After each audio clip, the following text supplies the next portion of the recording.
Thank you. Chairman Metcalfe. Thank you, Chairman Adolph, and thank you for your testimony today. As you know, we, from the State Government Committee, held a hearing on the right to know law, and you, in fact, testified at our hearing. Last session, we were waiting on the Senate.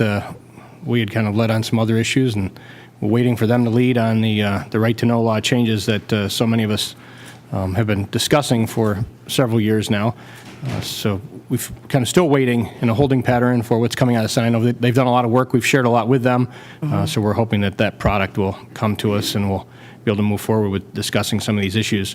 But I do have some concerns, and I know you'd mentioned about the criticism of the Office of Open Records or of the law, and I think that's good.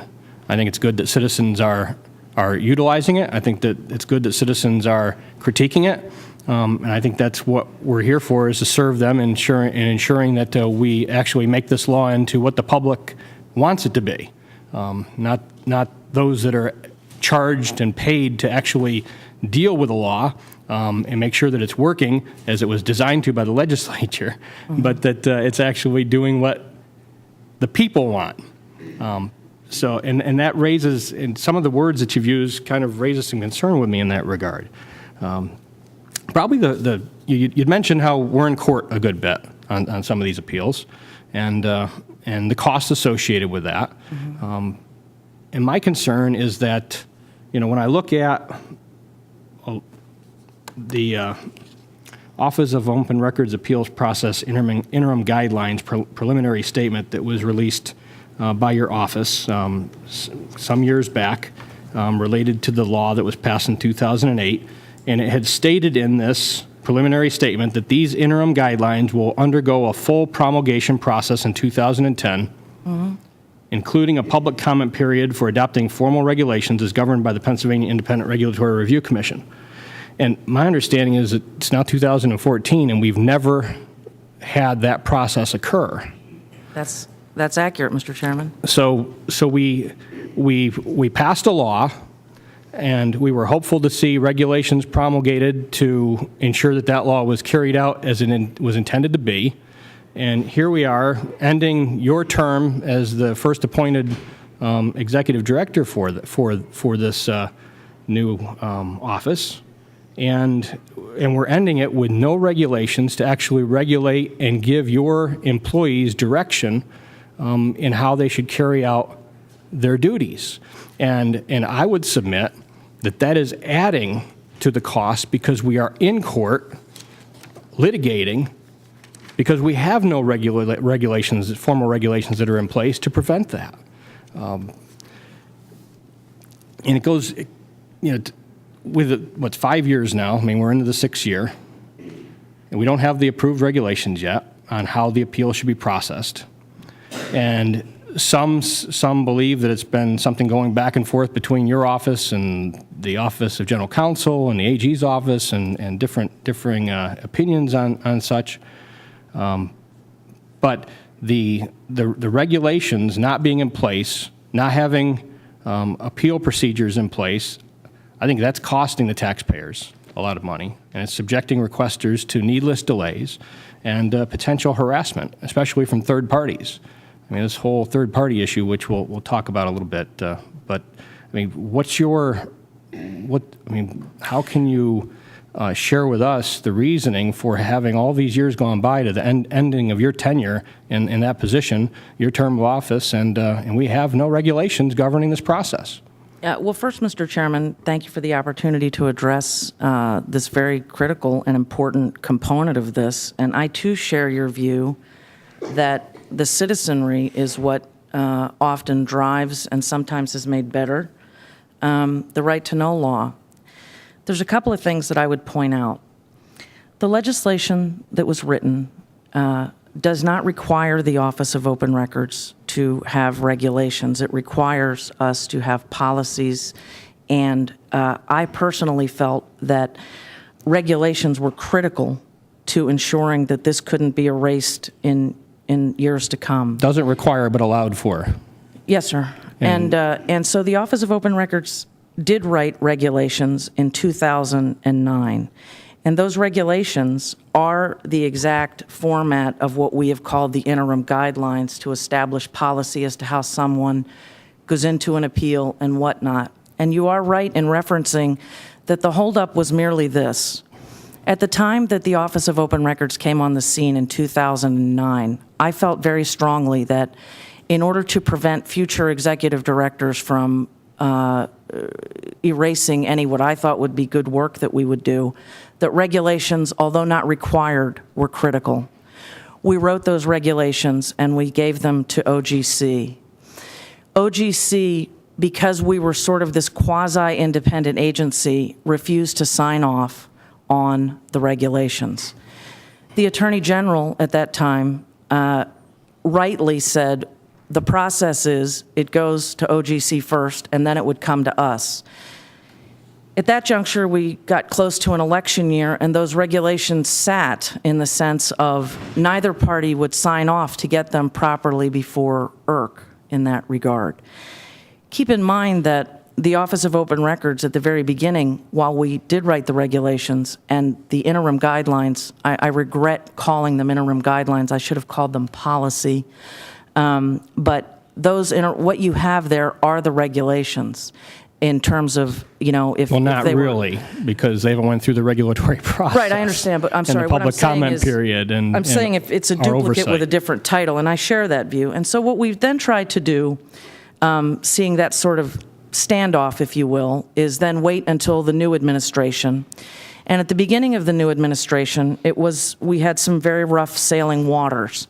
However, within the first couple of years of this administration, we've done a complete 180 and worked very, very closely with them. And I can't say enough about the communication lines that have been opened with them. And what we've done is take those interim guidelines that would, if I change the title and IRC passed them, would also be the regulations. And we've given those to the state government committee, to the Senate State Government Committee to try to help us in this regard. There is a continuing, I don't want to say standoff because I don't think that sends more of an aggressive message, and I don't think it's that.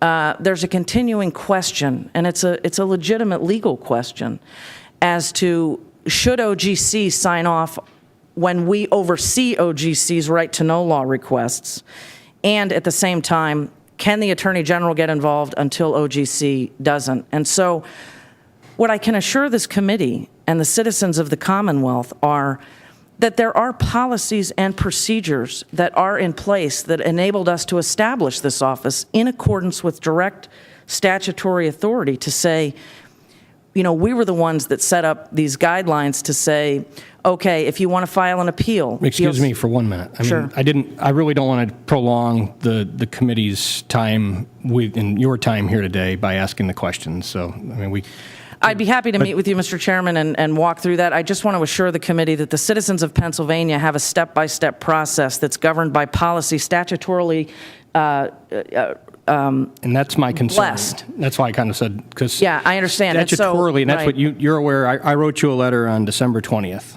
Yes, sir, and when we responded. And you responded. And in my December 20th letter to you, the primary concern that I raised related to the impact of the Office of Open Records third-party notice requirement on citizens of the Commonwealth who request public records. In that letter I wrote, I'm concerned that the third-party notice requirement that OOR has instituted without statutory authority will create a chilling effect and discourage citizens from requesting the government records they need to keep their government accountable. Yes, sir. Your actions may also expose citizen requesters to potential intimidation for simply exercising their rights under the right to know law. And I believe that the General Assembly's intent, this wasn't a letter, that's what I'm saying now, the General Assembly's intent in enacting this law was to provide access to government records as a means of keeping government accountable. And when you say that you're doing this with statutory authority, the regulatory process is meant to ensure that what you do is with statutory authority. So if every department issued guidelines or interim guidelines and then claimed that they were operating under statute, and that's why I raised that concern that I don't believe that you have statutory authority for this third-party notice requirement that you were, and I know that you kind of blamed it on the courts, but I'm not aware of any case law that set that up.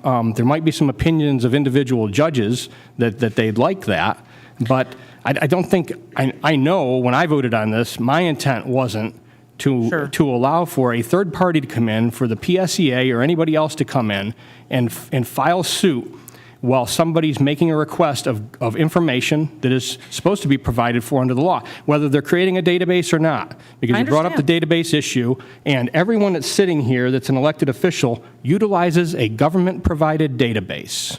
And we get it from the Department of State or from the County Bureau of Elections, and it's related to someone's voting status, their voting frequency, their age, their phone numbers. It's all paid for by the taxpayers that are generated voter lists that are open records, that are public information, and we all use that. So to criticize somebody because they're building a database, we've had a database built that's being utilized by elected officials across this Commonwealth in the state government and federal government and local government and every candidate that wants to be involved.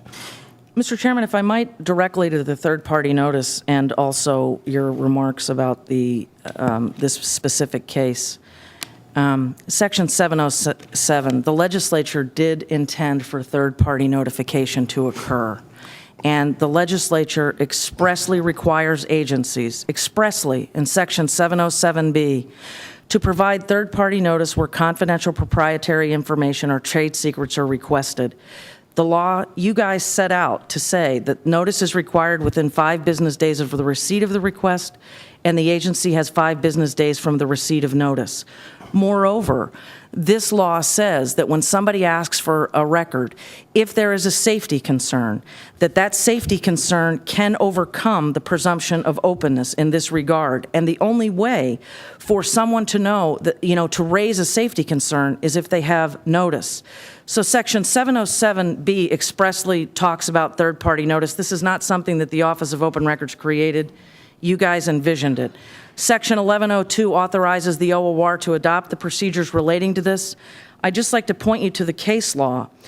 The Pennsylvania Supreme Court has raised concerns about this, whether people have a right to be notified of records. And in the Pennsylvania State Education Association versus the Office of Open Records, the Supreme Court expressly said that the OOR could be sued because we need to be able to provide third-party notice challenge for requesters. The case was about public school employees, and the Supreme Court concluded that public school employees should have notice to participate if someone asks for their information. The Office of Lieutenant Governor versus Moan, Judge, these are binding decisions. These aren't single judge rulings. They talk about the significant constitutional deficiencies with making sure that third-party notice is there. And let me just give you a prime example. Outside of Pittsburgh, there was a school district early on. Requester files a right-to-know request seeking public records. Absolutely no question, public records related to a school teacher.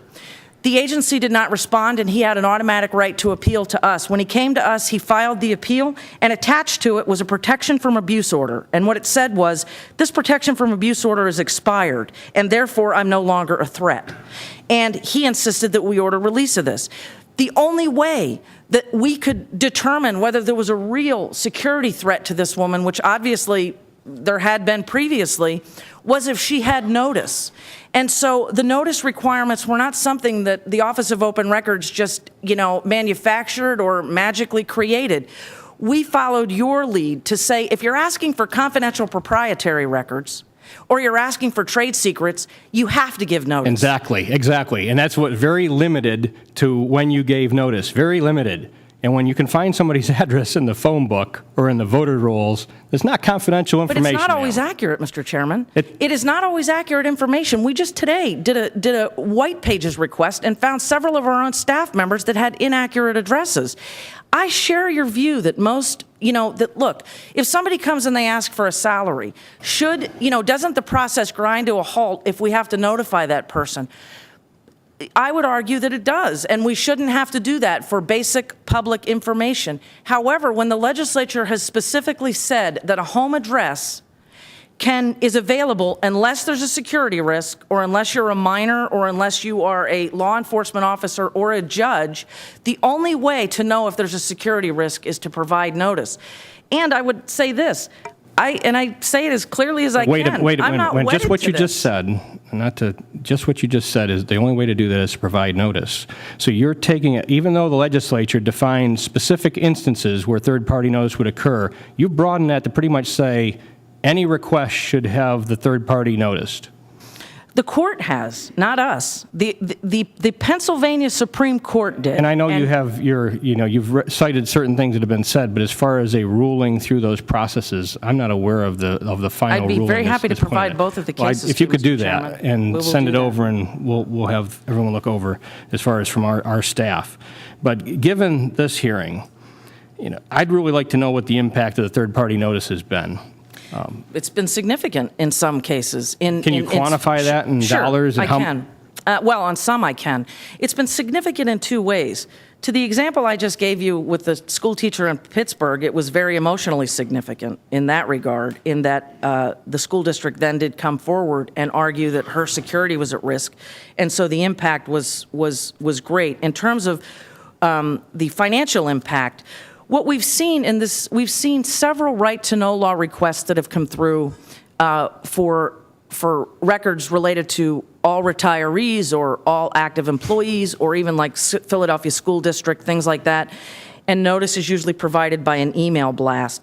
But as you raised in your letter to us, when a requester filed the Pennsylvania for Union Reform filed a right-to-know request and sought, I just want to get this right. What he sought was all home names and home addresses of 220,000 active and retired workers of the Commonwealth, and he filed that in August. SERS provided 34,000 names and home addresses to him, taking the pool down to about 190,000. They then denied the request for the remaining and didn't provide notice, and this ties into the financial impact. Then, when it came to the Office of Open Records based on the case law, we then ordered that notice be given, and notice was given, and then the requester withdrew virtually all but 15,000 of his request for addresses. And what SERS did in that regard was it hired an outside contractor at a cost estimated somewhere between $90,000 and $200,000 to send a mailer to each and every one of these folks.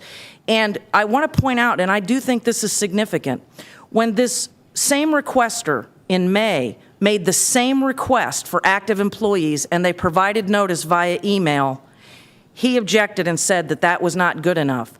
They read the tea leaves in terms of going to court, and they decided to hire an outside contractor at a cost of $90,000. I haven't seen that bill, but that is what they're saying, to provide this third-party notice. And so there is a big taxpayer pool. And I also want to point out, and this is another problem that we get into, about 300 hours worth of just our work, not to mention OA or PSERS, went into that May request. And the day before the Office of Open Records was to issue its final determination, that requester withdrew the request.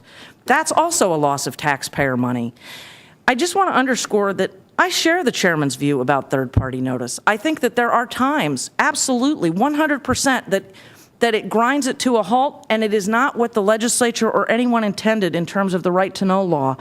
But at the Office of Open Records, I don't want to be the person that says, but this is the case where we're not going to require notice and someone is injured or dies, and then I'm before this committee under a much different tenure. Well, I think you're greatly exaggerating the outcome of and the impact of this law and how the legislature designed it.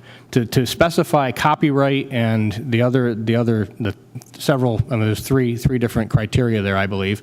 And to say that that should apply to everyone in the Commonwealth that's ever having anything requested when they're working for the government or involved and they have public information like that that should be available, to say that there's going to be some dramatic outcome as a result of it is great exaggeration. And certainly, I don't think anybody would disagree that the individual that was having it requested, who had previously had the protection from abuse order, that should have been denied because there was a safety issue there. But there's also responsibility on behalf of the employee or the person who's in those situations to let their employer know that, hey, I don't want my information going out. If somebody's trying to get hold of me, here's what's going on.